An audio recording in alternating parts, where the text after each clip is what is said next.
Buenos días, buenas tardes, buenas noches. Acá estamos una vez más con nuestra clase de pensamiento científico. Les prometo que ya este fin de semana van a tener el texto de Juan Zamaja,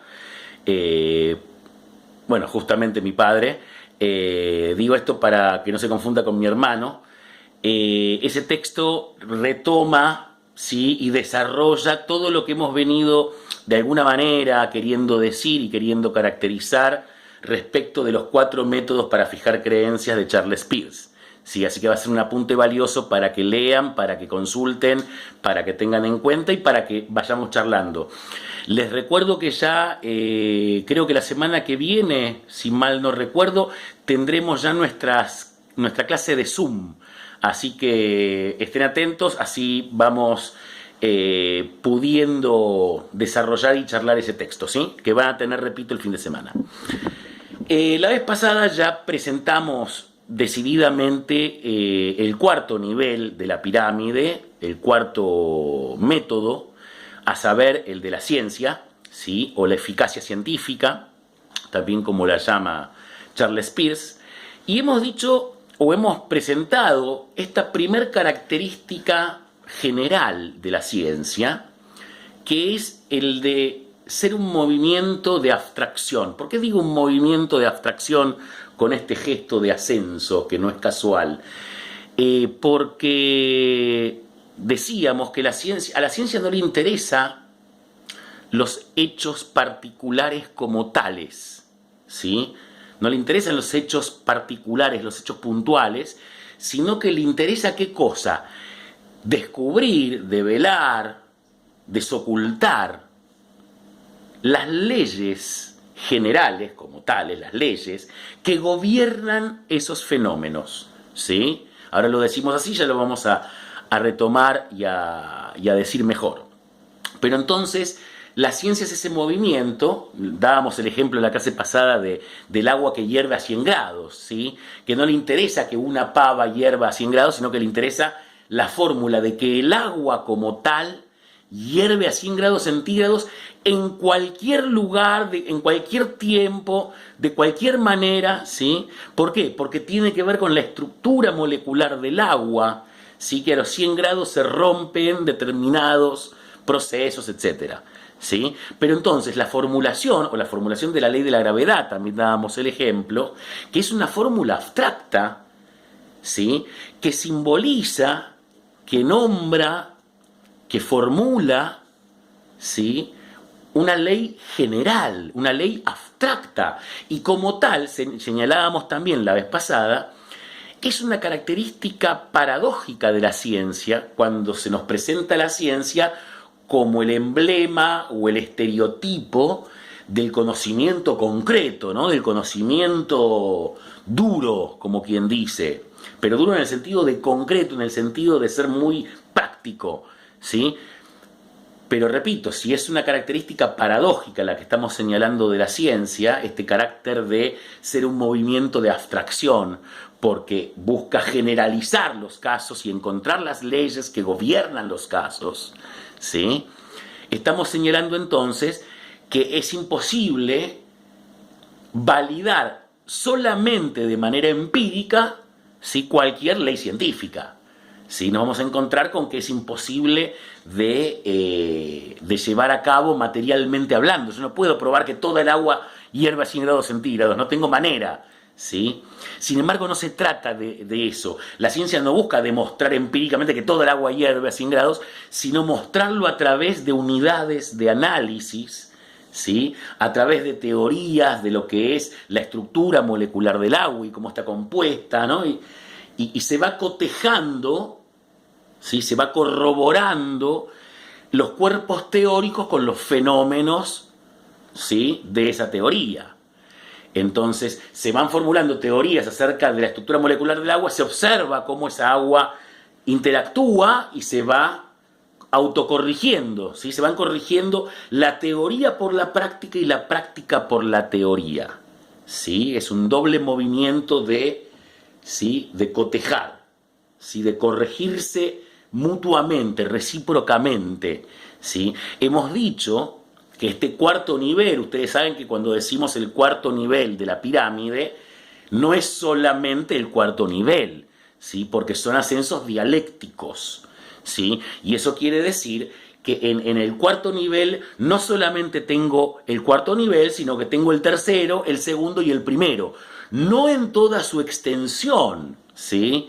Porque decir que en cualquier investigación científica voy a tener que haber tenido las tenacidades de los investigadores, ¿sí? La tenacidad que está contenida en la ciencia, toda esa columna central, ¿sí? La tenacidad es un pedacito nada más, no es toda la tenacidad la que está en el cuarto nivel, ¿sí? Sino un reducto que se va reduciendo con cada ascenso, ¿sí? Pero no se va eliminando, ¿sí?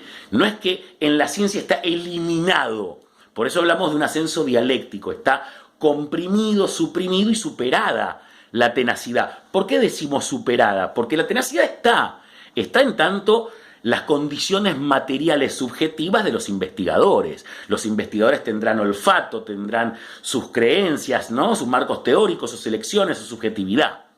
Sin embargo, a la hora de subordinarse a una estructura científica, al método científico, al método de la investigación, sí que es un método que va depurando de alguna manera, lo digo mal, va depurando a la subjetividad para que no quede en una mera tenacidad.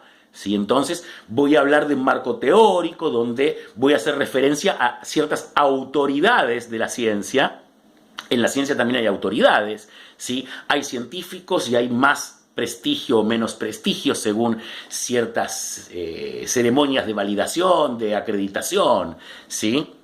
Un científico que tiene varias publicaciones o que tiene varias menciones tiene otra investidura de autoridad, ustedes saben, ¿sí? Cuando hablamos de la eficacia de la autoridad, bueno, tiene que ver con esto. En la ciencia también está la autoridad, pero están las autoridades científicas, ¿sí? Como nombrar a Galileo, a Newton, a Einstein, ¿sí? A científicos célebres, o a científicos actuales, por supuesto. Yo nombro por nombrar simplemente los generales, o los padres fundadores, por así decirlos.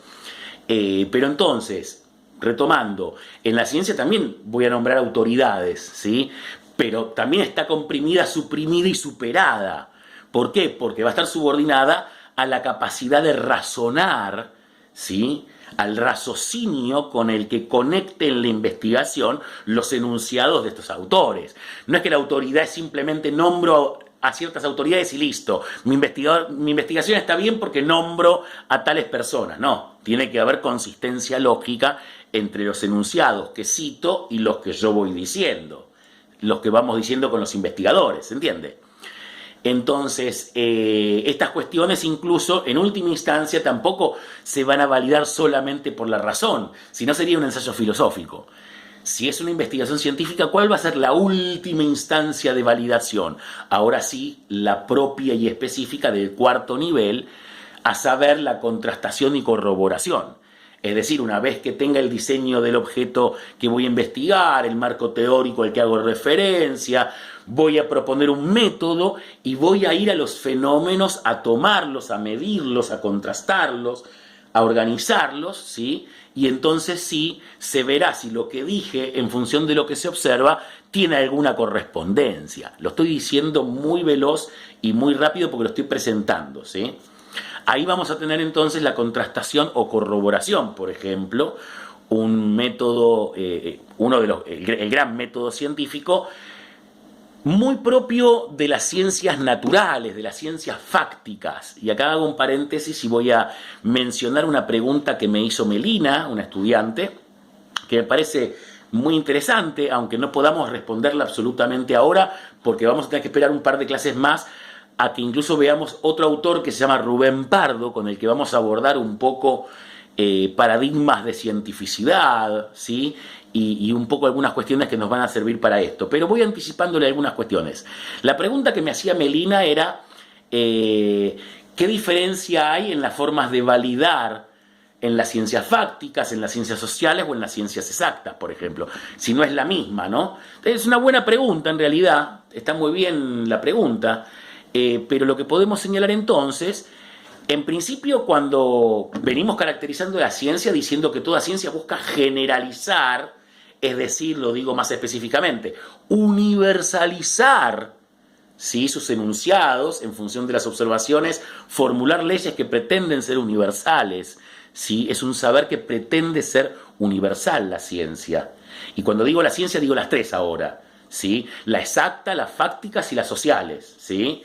En este sentido, este carácter de la ciencia es absolutamente genérico, es aplicable a las tres formas de la ciencia, ¿sí? A estas tres formas que, repito, vamos a ver más adelante con Pardo, ahora las nombro, ¿sí? Las ciencias exactas son, creo que ya lo hemos mencionado, son la matemática y la lógica, las únicas dos en principio, porque son las únicas dos ciencias que no tienen objetos empíricos, objetos fácticos, objetos tangibles. ¿Con qué trabaja un matemático? Con números. ¿Sí? Los números no son cosas, son puros signos. ¿Con qué trabaja un lógico? Con puros signos. No con números solamente, sino con letras, con fórmulas distintas, ¿sí? Pero la matemática y la lógica son las dos ciencias que no necesitan lo empírico para corroborarse. Por eso está muy bien la pregunta de Melina, porque diríamos, bueno, pero en las ciencias exactas no se corrobora, como decíamos, en el sentido de las ciencias fácticas. No se va a lo empírico a contrastar. ¿Sí? Si yo tengo, lo digo muy sencillo, ¿no? Si yo tengo la fórmula, imaginemos, 3 más 2, ¿sí? Yo necesito investigar qué tengo de 3 y de 2 para saber el resultado. No, 3 más 2, sean manzanas, sean pollos, sean monedas, sea el objeto que sea, porque un número no es un objeto empírico, sea el número que sea, 3 más 2 es 5. ¿Sí? Fíjense que, ¿por qué 3 más 2 es 5? Bueno, podríamos hacer fórmulas matemáticas, ¿sí? 3 más 2 es 5, se deriva de que 1 más 1 es 2, porque en la unidad decimal voy a tener que remitirme a axiomas hasta que llegaré al axioma primero, en el que 1 más 1 es igual a 2. Entonces, recuerden que un axioma es un principio primero por el cual puedo edificar muchísimas cosas, ¿sí? Entonces, 3 más 2 es 5 y yo no tengo que ir al mundo fáctico a corroborar por qué es 5. Es 5 porque es lógico, porque se corresponde de los enunciados lógicos de los axiomas. Esto pasa en este sentido exactamente igual en la lógica, ¿sí? Entonces, en la lógica o en la matemática, la comprobación científica, porque también se habla de comprobación científica en la matemática y en la lógica, pero no es corroboración o contrastación, sino que es fundamentación lógica, ¿sí? Es decir, se demuestra científicamente algo por la evaluación de los nexos lógicos que se detectan de los derivados de los enunciados, ¿sí? Es decir, se corrobora con el propio sistema, ¿sí? Es autorreferencial, ¿sí? Esto ya vamos a volver sobre esto, ¿sí? Ahora lo estoy presentando nada más. En las ciencias naturales, en las llamadas ciencias de la naturaleza, en las ciencias fácticas, las va a llamar Rubén Pardo, ¿sí? La química, la física, la biología, la astronomía, ¿sí? Ciencias que muchas veces mal llamamos ciencias duras o exactas, no son duras y no son exactas. ¿Sí? De hecho, quien conozca un poquito de historia, para los que conocen de biología, sabrán, si saben de historia de la ciencia, los errores que ha tenido la ciencia. Incluso la ciencia podría también proponerse como una historia de errores, ¿no? Lo que pasa es que son errores maravillosos y son errores de los que se aprende, de los que la ciencia aprende de sus errores, ¿sí? No es que no se equivoca la ciencia. Pero ya vamos a ver esto también. Por supuesto que en las ciencias sociales no voy a corroborar exactamente igual que en las ciencias fácticas, que en las ciencias de la naturaleza. ¿Por qué? Bueno, ya lo hemos señalado en sociología, porque no puedo trasladar los criterios del positivismo, los criterios de las ciencias naturales, no lo puedo extrapolar a las ciencias sociales, porque las ciencias sociales tienen objetos de estudio, objetos de investigación, diametralmente opuestos, cualitativamente diferentes a los de las ciencias naturales. Habíamos dicho que las ciencias naturales tienen objetos no humanos, claramente no humanos. La química, la física, la biología, la astronomía claramente estudia cosas no humanas, aunque lo hacemos desde nuestra humanidad, ¿sí? Mientras que en las ciencias sociales está absolutamente atravesado, porque en las ciencias sociales tenemos la antropología, la psicología, la lingüística, ¿sí? La sociología, ¿no? Entonces nos encontramos con que el método no va a ser el mismo. Sin embargo, lo empírico no va a estar excluido, ¿sí? ¿Qué quiero decir con esto? Que un sociólogo, por ejemplo, no es alguien que solamente investiga con las ideas y con conjeturas lógicas, también va al mundo fenomenológico a juntar datos, con encuestas, con un montón de cuestiones, ¿sí? Con observaciones, ¿sí? La antropología, la psicología hacen muchísimas observaciones, ¿sí? Investigaciones, conjeturas, ¿sí? Juntan datos. Lo que pasa es que no priman los criterios del positivismo. ¿Qué quiere decir esto? Que para investigar en psicología, por ejemplo, no interesa contar las representaciones que tiene el sujeto y presentar las cifras, ¿sí? No es así como vamos a lograr la objetividad, por ejemplo, en psicología, sino de otra manera. Pero esa otra manera no invalida, no niega la dimensión empírica, ¿sí? Que yo no trate solamente de juntar meros datos cuantitativos en psicología, no quiere decir que no tenga en cuenta para nada lo cuantitativo. ¿Me explico? Quiere decir que no primará estos criterios de medir, contar y experimentar al modo de las ciencias naturales. Pero en las ciencias sociales, donde voy a formular teorías y donde hay teorías ya contrastadas bastante bien, lo que va a hacer es, a partir de esas definiciones teóricas, ir a los fenómenos y cotejarlos, ¿sí? Como decíamos, por ejemplo, con Emil Durkheim. ¿Cómo hace Emil Durkheim? Define los conceptos, una vez que los define, que los tiene ya como conceptos científicos, no como nociones, sino como conceptos, va al mundo fenoménico y busca los signos exteriores para reconocer el hecho social, ¿sí? Fíjense que ahí lo empírico está, pero no está al modo de las ciencias naturales, ¿sí? Bueno, esto ahora lo presento para responder en parte alguna parte de las preguntas de Melina. Espero hasta acá ser claro. Sé que no estoy respondiendo todo lo que la pregunta plantea. Repito, lo vamos a ver más en detalle con Rubén Pardo, ¿sí? Y con Paradigmas Epocales en la Ciencia, que se llama el articulito, ¿sí? Así que con él lo vamos a ver mejor. Espero hasta acá por lo menos haber sido claro en esta clasificación que obviamente les vamos a proponer desde la materia, que es entonces las ciencias exactas, las ciencias fácticas y las ciencias sociales, con su especificidad cada una, ¿sí? Cada una tiene su especificidad. En las ciencias naturales y sociales, en ambas, aunque de diferente manera, sí está la corroboración o contrastación. Es solamente en las ciencias exactas donde no está la dimensión empírica. ¿Por qué? Porque solamente va a lo lógico, ¿sí? Sin embargo, en las otras dos, en las fácticas y en las naturales, sí vamos a encontrar la dimensión empírica como esencial para ir a contrastar y a corroborar la consistencia teórica de ciertas investigaciones, ¿sí? Bien, hasta acá entonces un poco lo que quería comentarles.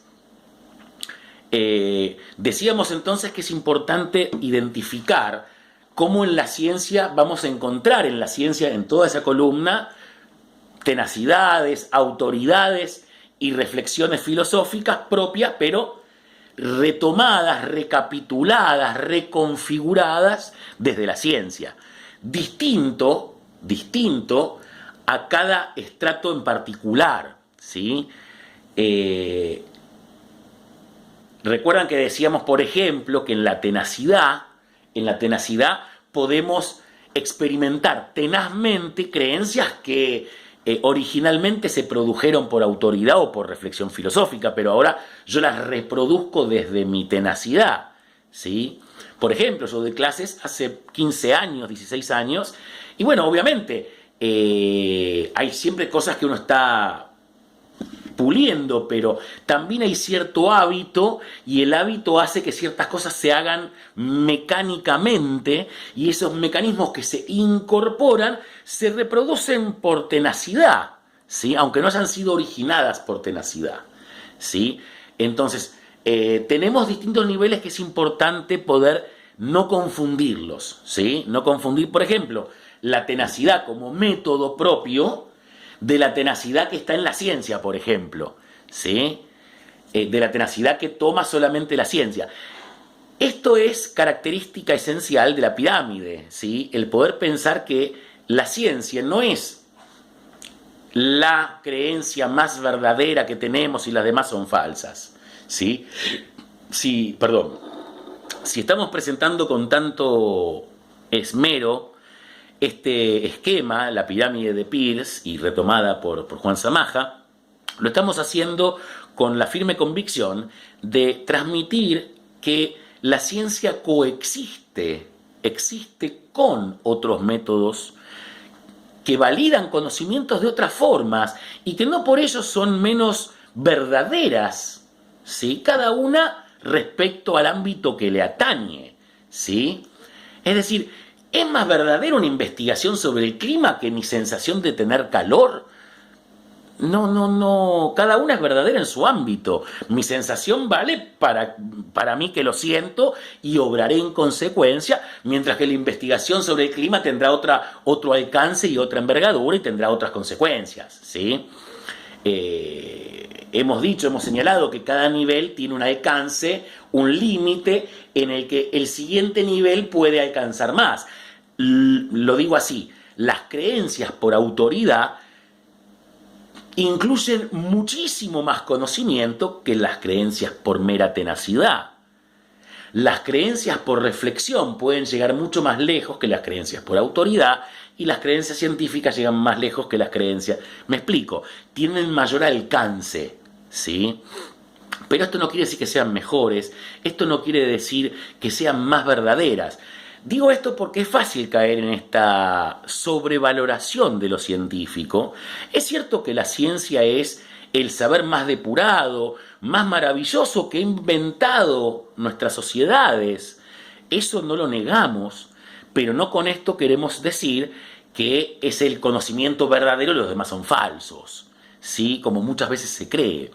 Retomo la pregunta que me hacía alguna estudiante la vez pasada, si el psicoanálisis estaba validado científicamente, por ejemplo, ¿sí? Si analizamos la pregunta, aunque yo no tenga a la alumna delante, me puedo imaginar que esa pregunta, aunque no sea consciente, está dirigida porque se tiene una valoración de que si algo está contrastado o validado científicamente, es porque tiene mayor prestigio.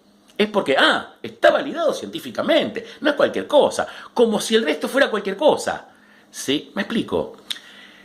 Y hemos dicho que algunas cosas sí están validadas científicamente, como el hecho, por ejemplo, de los fenómenos inconscientes, ¿sí? Y la teoría freudiana de los fenómenos inconscientes tiene un altísimo acatamiento científico y está consagrado científicamente, está reconocida científicamente. Esto no quiere decir que todo el cuerpo teórico psicoanalítico sea científico. Eso no. Todo el cuerpo teórico psicoanalítico no forma parte no está validado científicamente, pero ahí tenemos, no Freud, tenemos un montón de cosas más, y tenemos a Lacan, y tenemos cosas que tampoco buscan ser científicas, ¿sí? Y no está mal. Algo que no quiera ser científico, por ejemplo el arte, ¿sí? No digo el arte en el sentido de las bellas artes, digo el arte en el sentido de la pericia, el arte de curar de un médico. Cuando decimos que la medicina no es una ciencia en el sentido riguroso que estamos usando nosotros la palabra científico, estamos diciendo que la medicina es un arte. El arte de curar no es una ciencia. La ciencia son los principios en los que se basa para constituir su saber, pero su praxis, su puesta en acto no es científica, es un arte, igual que un psicoanalista atendiendo, igual que un psicólogo atendiendo, igual que cualquier científico que lleva adelante su profesión, no está haciendo una investigación científica, está llevando adelante un arte quiere decir, me puedo equivocar, no estoy haciendo algo metódico, algo, sí quiero me valgo de un saber sistemático, porque es científico, pero no estoy haciendo una investigación científica, ¿sí? Ya vamos a distinguir estas cuestiones. Simplemente ahora las estamos nombrando para poder pensarlas mejor, ¿sí? Finalmente, entonces, por hoy, ¿qué podemos decir? No quiero terminar la clase de hoy sin mencionar, tal vez la próxima le demos mayor relevancia si hace falta, no quiero dejar de mencionar que la filosofía, voy al nivel 3, que ustedes saben que no es solamente el 3, es también el 2 y el 1, pero al 3, al método de la filosofía. El método filosófico es un método que se caracteriza por ser un saber crítico. Ustedes saben que la filosofía es un saber crítico, un saber que critica, ¿sí? Crítico que es cuestionador, que tiene un carácter cuestionante, que cuestiona lo obvio. Un filósofo se parece mucho a un niño chiquito que pregunta molestamente porque pregunta cosas que uno da por obviedad, ¿sí? Pero de obviedad no tiene nada y por eso la filosofía tiene la historia que tiene y la grandeza que tiene. Pero es un saber cuestionador, ¿sí? Sócrates a más de uno ponía muy molesto. ¿Por qué? Porque cuestionaba lo establecido, cuestionaba lo obvio. Si ustedes miran a un filósofo, no sé, puedo nombrar a Darío Stanriesberg, ¿sí? También es cuestionante, tiene un carácter cuestionante la filosofía. La ciencia también tiene un carácter cuestionante. Esto es algo que comparten la ciencia y la filosofía. La ciencia, como buena hija de la filosofía, siempre se presenta a la ciencia como hija de la filosofía, tomando esa metáfora, decimos sí, es la hija de la filosofía y como buena hija, ese rasgo lo tiene. La ciencia también es un saber cuestionador, cuestiona lo obvio. Si no cuestionara lo obvio, no avanzaría y no crecería su saber. No se desarrollaría el saber científico si no fuera cuestionador.